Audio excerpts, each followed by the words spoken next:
Those who can do.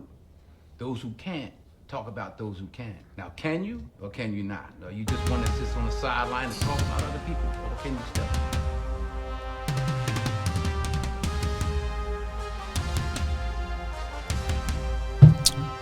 up? Ooh, boy.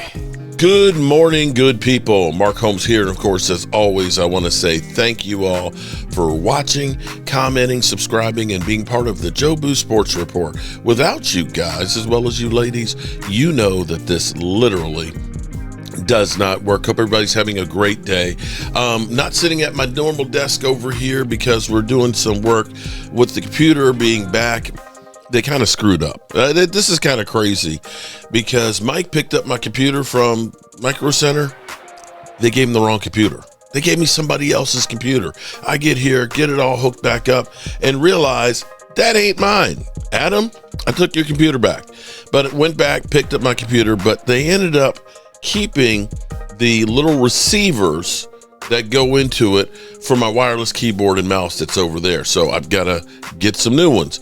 So that's why I'm sitting here actually at my game day table right now. And it's been kind of reworked and actually works a lot better. So bear with me this morning. And if you were here last night, wow, it makes you count your blessings to be a Cowboy fan that as bad as our season has been, it's been even worse for the Miami Dolphins. And maybe this is good news for the Cowboys because I don't think there's any saving this team. I think they truly have to blow this whole thing up and start over, get what they can get, and just get ready for the next coach. I don't know if Mike McDaniels survives the day. It's literally that bad that team is 100% lost. Tua trying to motivate the team. Before you can see everybody's already checked out, he's blaming the fans after the game for, not showing up and letting the Ravens be there. You got a coach imploding on the sidelines and going after a player who it was just bad. It was just bad. And I'll remind you that when we hired Brian Schottenheimer, they said, oh, you're not going for one of the hot coordinators. You're going for this unknown, journeyman. I remember when Mike McDaniels was thought to be a genius. And everybody said, that guy is going to be successful. Watch out for the Miami Dolphins. And they literally went out there and they got great players to go on his team. And they have completely imploded. Let's just get a few of the lowlights here. This was. What was your understanding of what happened there as far as to I would say with the Ravens fans, it maybe got a little muffled with my cadence and the crowd noise. So we kind of talked about that on the sideline after and got that corrected. the 4th and 1. Wait a minute. So the crowd noise. This is the one that kills me because this is just ugly. So he slipped. Bad call by the officials. They said he was tripping, leg whipping. Terry, you mind hopping in here? I didn't see his leg whip or any trip at all. No, Kirk, it's not. Okay, I need to turn the sound up just a little bit. Doesn't raise his hand or struck the opponent. It's an incorrect call. Well, they call it on Ollie Gordon. Roughing. Well, there he is. He goes down. Crowd sees it. Crowd hates it. I think we all do.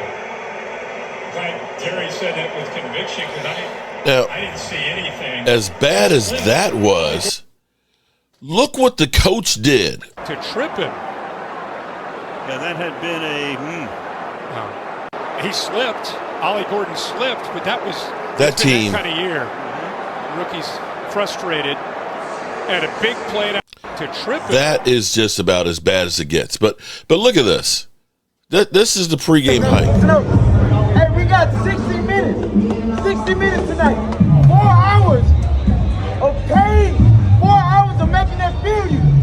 Hey, once we get out there, let's light the gate and let's go do what we do best. Let's go. Come on. Fizz, I'll do what you do. Yeah, we got 4 hours of pain was right. He hit the nail on the head. It was 4 hours of pain, not just for the Miami Dolphins, but for the rest of us watching that game. That was about as ugly as it gets. I can't lie to you, man. That was just atrocious as far as football goes. Now, for our Cowboys, here's what I'm going to say, and maybe you guys will think differently of it, but I think Brian Schottenheimer kind of threw Matt Eberflus under the bus. Here's what you have to understand, at least in my mind, and maybe I'm wrong, but here's what excuse me. Sorry about that. If you remember when Mike McCarthy came in, Mike McCarthy couldn't pick all of his coaches. Kellen Moore was already a fixture here. Mike McCarthy couldn't wrestle and take away the play calling with Kellen Moore when he first came here because that was Jerry's guy. So what he had to do was he had to bide his time and let Kellen Moore fail and then be the hero. If he had went ahead and said, I'm taking the play calling duties away from him and everything else, he would have immediately been blamed and said, well, hey, we had this guy here. You didn't want to do it. I mean, you wouldn't let him do it. You're the one to blame for the mess. So he was able to, and what he did was actually really intelligent, because whenever people would say, he'd say, well, the installer is the play caller and Kellen Moore is the installer. So he was able to say, not me, look at him. And this is where I think Brian Schottenheimer is a genius, because he's pointed out in his press conference on Wednesday when he said, you can shove. Well, I tell you what, let's listen to it and then I'll critique it. Let's do that. Or overestimate what you guys had remaining after the trade. No, Todd, I think Mike is certainly a great player, and we all know that. No one will ever point to the fact that Mike is not a credible player. But defense is about more than just one guy. I mean, like, some of our defensive struggles have not been because of one guy not doing the right thing, and it's not been, one assignment. It hasn't been one defense, whether it's man, zone, whatever. It's been, what team defense is about. I saw a crazy stat. Myles Garrett, somebody said, had 5 sacks last game, and they lost. I mean, this is the ultimate team game, and defense, and the more I spend time over there, you realize, I guess as the offensive guy, I just kind of always took it for granted because we had our own issues. But, if you're not aligned perfectly in terms of your fits and things like that, it makes it really, really difficult. And so, again, I all respect to Mike, what a great player, but team defense is what we need to play better. Do you have enough guys to play that? Have the guys you've had not played to the potential that you guys thought it would? No, I think none of us have done good enough. Coaches, players, head coach. None of us have done good enough. That's real. I mean, our scorecard is what it is, and that's not just, defensively, that's offensively, we're a football team that's 3-4-1. You can take the stats on offense and, as far as I'm concerned, I mean, is what it is. We want to win, and people talk about, hey, MVP and this and that. Dak Prescott doesn't want to win MVP. He wants to win a Super Bowl, and that's what we want to win. And we're not there yet. We've not played that consistently well enough to certainly be in that discussion, but it doesn't mean the journey stops. It certainly doesn't stop. It just, you get more focused, you get more intentional, and we got to do it together. And see, here's the thing. This was brilliant. This was brilliant here, because what he did, what Brian Schottenheimer did there, and maybe you didn't get it. First of all, he throws a lifeline to the Joneses by saying, well, hey, Myles Garrett had 5 sacks. First of all, Micah Parsons, incredible player. But here it is, Myles Garrett had 5 sacks, and they get beat by 19 points. It's a team game. Okay, so that doesn't put pressure on the Joneses saying, you screwed up by not having Micah, right?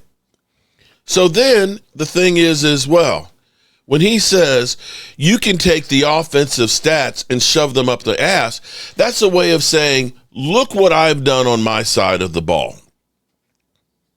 We are great, but I don't care about that. I care about winning.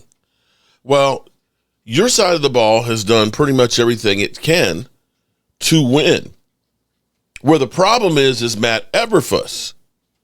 So you kind of shed light and say, I've been doing good here. The problem is defense. Now, here's where we find out later after the fact, we thought that it was Matt Eberflus that he picked to be his defensive coordinator. No, he wanted Robert Saleh. He wanted Robert Saleh to be his defensive coordinator. The Joneses wanted Matt Eberflus. So he's able to go ahead and say, hey, I'm doing my job over here that you signed me up for. The problem here is the guy that you brought in and alignments. It's not the fact that you gave up, one of the best players in the NFL. The problem is our linebackers, because he goes through and he said everything starts with the linebackers. The linebackers are making the calls to make sure everybody's in position, and basically they're leading the charge. So he's got plausible deniability for his role in this situation and basically says, I'm not satisfied because they're not doing it. Now, here's where things get kind of crazy, because now we can tie this in with Myles Garrett, because we hear that the Eagles have a hard-on for Myles Garrett and allegedly have offered 3 number ones. Now, you can look at that and say 3 number ones. Wow, that's a lot. Well, if they, right now, with one of the better records in football, get Myles Garrett, you may be looking at 28, 29, 30, 31, 32 as far as the draft pick. And you'd look at it and say the Eagles will be a good team for the next couple of years. So really you're looking at 3 really high number 2s as far as picks and compensation. It's not like it's the Tennessee Titans number 1 pick, but it's still number 1 picks. And that's the thing you don't want to get. Inside the Star had an article this morning about how the Cowboys could get Micah Parsons without it being too painful. So the Cowboys are in a unique position to pull off a blockbuster trade. In 26, they hold 2 first-round picks, their own and 1 from the Packers via the Micah Parsons trade. Even if Jerry Jones sends both first-rounders to Cleveland, the Cowboys still remain 2 more first-round picks in 27. That means the Cowboys can make the biggest trade of the decade without mortgaging their future. A realistic proposal could look like this. Your 26th first-round pick of your own and the Packers, which really at the moment looks like it's the 31st pick. A 3rd-round pick conditional on teams' performances. Financially, it works too. Garrett's 29 cap hit of $22 million is manageable, and Dallas could restructure and spread the cost over several seasons. With so many young players on rookie deals, the Cowboys can afford this type of superstar salary. Why the Browns should consider it. Trading Myles Garrett would be painful for the Browns, but it could be also pragmatic. Garrett's 4 years, $160 million backloaded heavy cap hits nearly $29 million in 27, 31 in 28. By dealing him now, that would save $30 million in future obligations, gain multiple first-round sets, reset a defense that's aging and expensive. Why Dallas can't let Philadelphia get him. Make no mistake, the Eagles are lurking. Philadelphia has cap space, defensive need, and a general manager aggressive in pursuing Garrett if possibly available. If the Cowboys hesitate, Garrett could land in Philadelphia, forming a terrifying duo with Jalen Carter that would give the NFC East the best front and put Dallas permanently behind the division rival. So, there you have that. Now, we have rumors that the Cowboys are looking at Bradley Chubb, which probably would be available when you start looking at what's going on with the Cowboys. I'm not sure that the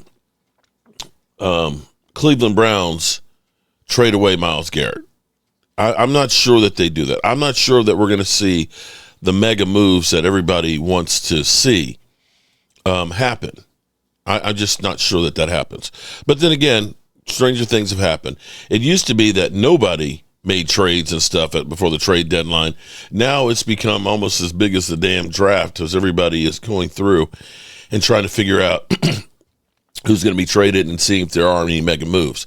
But rarely do you see a move of that stature at the trade deadline.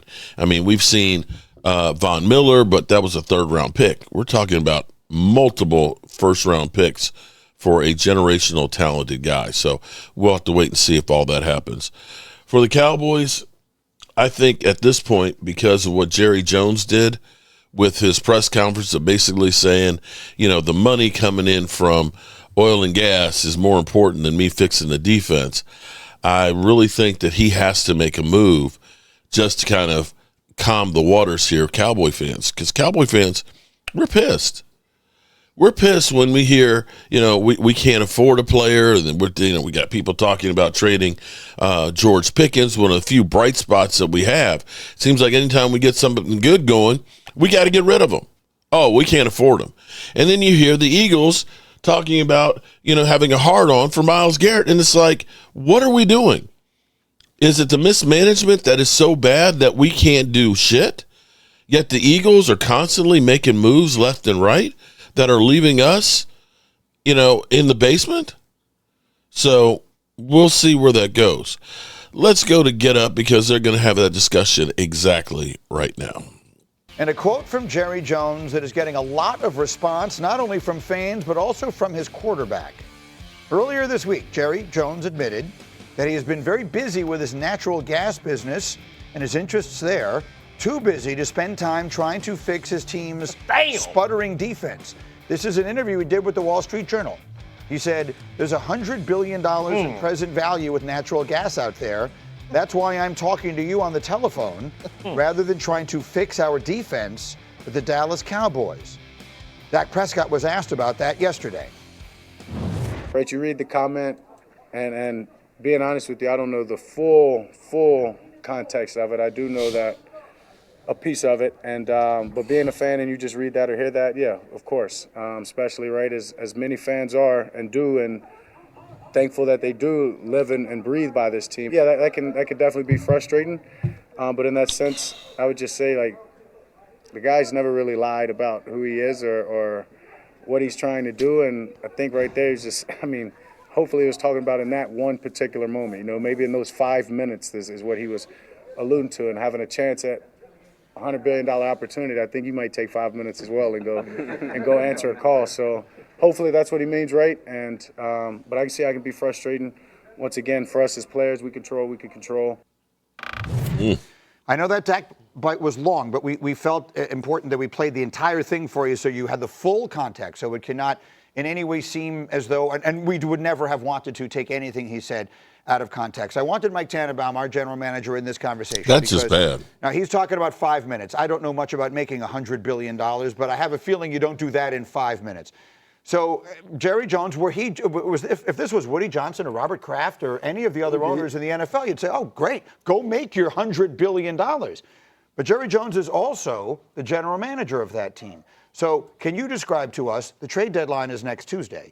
What is this week like for Howie Roseman? What is this week like for Darryl Muji? What is this week like for the guys who do that job? Green, for every trade you make, you're probably making 20, 30, 40 phone calls in terms of seeing what else is out there, what's available, what do you have, surplus and needs. Like, you are scouring, because after Tuesday at 4 o'clock, that is your last best chance to help your team for this season. Of course, there's free agents and practice squad guys, but it's really your last meaningful chance. And to be candid, a lot of GMs are seeing that footage and they're saying, I'm glad I'm competing against Jerry Jones, because this is 7 days a week, 24 hours a day. And yeah, I'd love to make $100 billion as well, but we want to compete against people that are not all in. I'm not saying he's not all in financially, but your heart and soul has to be in it every single day. That's the point I would make. And I'd be curious to hear from the players here because,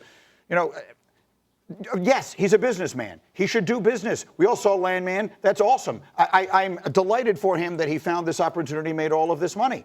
But the point is that if you're going to be the general manager of a football team, that has to take up your every breath, your every waking thought, every ounce of energy, all of your blood and your sweat and your tears, all the time. It is a full-time job. And whether he was just trying to be cheeky or not, that is a terrible thing, in my opinion, for him to say to the fans of the Dallas Cowboys. Yeah, from a former player's perspective, you expect your general manager and your owner to be all in every capacity. Right. And your job as a general manager is to exhaust every possibility to make your football team better.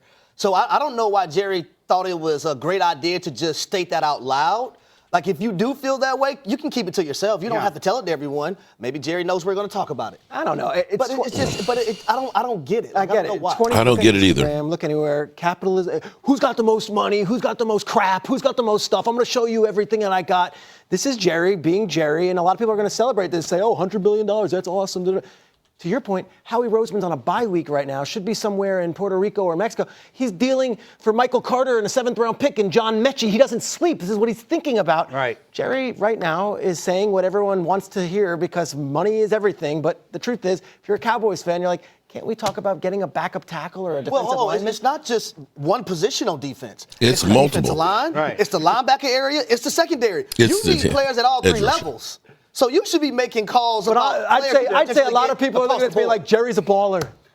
He makes $100 billion. But probably not the guys in his locker room. Maybe. Right? I don't even know. Look at the juxtaposition of Brian Schottenheimer this week. You can take our offensive stats and you can shove them you know where. And Jerry Jones, I just made $100 billion. I mean, those are the two big quotes from the two people. The most. Okay, to be clear here, he said it's $100 billion industry as value, okay? He's not making $100 billion. He's invested about $1 billion into Comstock and owns about 60% of it.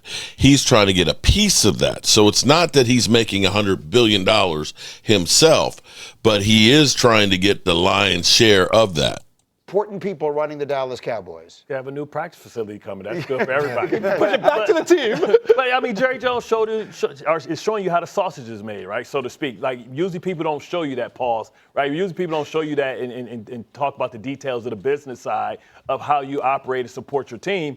But that doesn't mean that he hasn't been on the phones even before this week was done about how do I trade for Trey Henderson? How do I get this player? How do I acquire that player? And it's footprints, right? And sometimes I'm sure you had assistant general managers that came out and helped you alongside to make some decisions while you went and took a phone call somewhere else. Yeah, but Bart, hold on a second. I go back to what Harry said, and we had a sign that said every rock, every day. We were going to be systematically more relentless than anybody else. And everything changes every week. Like, it's reported that Andy Dalton broke a thumb. So now, like, does Carolina maybe need a quarterback? Like, every single day there could be an opportunity either to make your team better or maybe it's a draft choice to trade somebody. So, again, when every GM see that quote, I am telling you, they're saying, I'm glad I'm competing against Dallas. And not only that, Bart, you're probably right. Obviously, we can do 10 things at one time. I get that part of it. But don't say that in an interview. It's not funny. That was my point. Why are you saying this out loud? Because it's Jerry, guys. It's like what DMX said. When somebody showed you who they are, believe it. Yeah. Jerry has always showed us exactly. It's about the dollar bill, y'all. He has the most valuable franchise in North America, right? He does that because he's all about showing you what I got. He showed you about his yacht. That's how you get the attention, man. It's all good. And those owners, there's 31 of them, and they all are into their crap and their money and who's got the biggest yacht. You think it's sick and gross. It is what it is. These guys have a lot of money. And he's just saying in an interview with the Wall Street Journal, I understand your point, though, and I'm validating it. I think there are 31 other GMs who are hammering the phones right now, and maybe Jerry's not. But he's been around long enough. Don't think you can just pull one over the old guy. You know what I'm saying? Because you don't know what he don't know. I'm not sure he knows what he doesn't know. I mean, they haven't won a damn thing in 30 years. That's my point exactly. Like, he's made a lot of money. I mean, I hear what you're saying, and I want to make it clear. I'm not offended by him making the money. I'm offended by him being the general manager of the football team and spending his time on making the money. And a guy like Trey Hendrickson, he may or may not be available, but God forbid that they're talking to Buffalo, right? And they go back to Dallas one more time. Dallas doesn't pick up the phone, and Cincinnati makes a deal. I'm just picturing this. What's this, Brandon Bean? No, I don't have time for this. Brandon, I'm going to have to call you back. How's next Wednesday? Natural gas! I'm busy. We are a joke as always. We are a joke as always. So we'll see if anything happens, but it's already Friday. It's Friday. Trade deadline ends 4 o'clock on Tuesday. And we'll see if the Cowboys actually do anything. All righty, good people. As always, I appreciate you. See you guys 9 o'clock on our live stream. Peace out.